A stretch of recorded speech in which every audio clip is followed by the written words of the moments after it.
class is free. We do this as a community service, and we just ask everybody to give back to the process, because we take what we learn and then use that to continue to improve this for people who are coming in the future.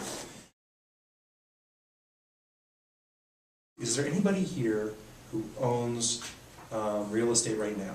Anybody who owns real estate right now? Okay, and have any of you guys who don't own real estate right now, have you owned it before? Anybody? Okay. One thing I always like to start by saying too is that we intentionally keep our class sizes small when we hold this class, so we don't make them large. We keep them small. And part of that is because it works really well if we can sort of have a conversation as we go through things. Okay, so with that said, we'll just go ahead and get started. On the way towards evaluating homeownership as a possible thing, this is the emotional journey that many people go through. And the way it looks like is this. For most people, it starts at a place of idealism. Sometimes when you go out and get information, a state of frustration can be next. Many people, after that, will even pass into a place of defiance. The voice of defiance sounds like, well, if it costs that much, forget it. I'm not doing it. That's the voice of defiance, right? It comes out in different ways. So for a lot of folks, after passing through those places, can come a state of surrender. And what I mean by that is really having taken an idealistic picture and realize what reality is and kind of balance those things out, right? Coming to a place of surrender and even awareness of what's possible and what works well, and then making decisions and taking action. That's how that journey often looks. There's two reasons we start the class with this diagram, and the first one is this.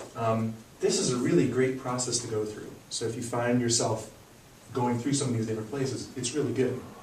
And one of the reasons I say that is that some of the worst decisions ever made look like this, right?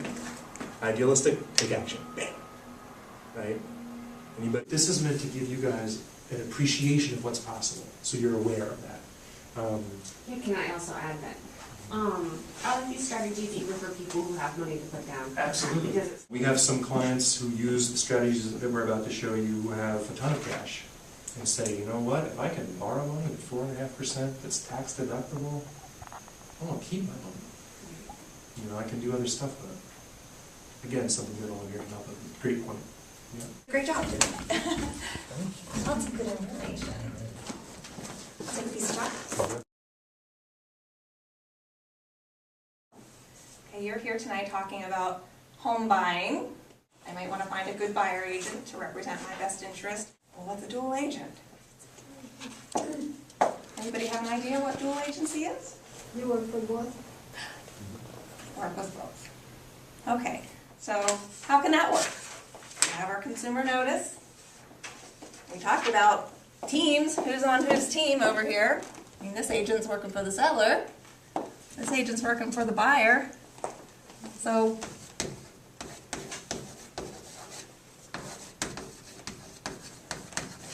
what is dual agency? Okay. As Caroline mentioned, a dual agent can be on both sides of the transaction. So what does that mean for you? Well, what the law says in the consumer notice, it is legal in the state of Pennsylvania. What the law says is that an agent, if they are the dual agent, they cannot take any action that's adverse or detrimental to either party. I came in here with some amount of knowledge about what the home buying experience should have to offer for us in the future.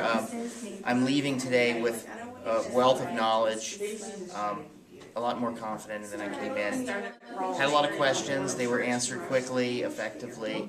I was actually encouraged to come here from a friend of mine who's been to similar seminars. I did think it would be somewhat of a sales pitch, but there was none of that here, and I appreciated that very much. I highly recommend anyone involved with the future home buying scenario to please make it a point to come to this seminar. Very valuable information. I appreciate everyone's help.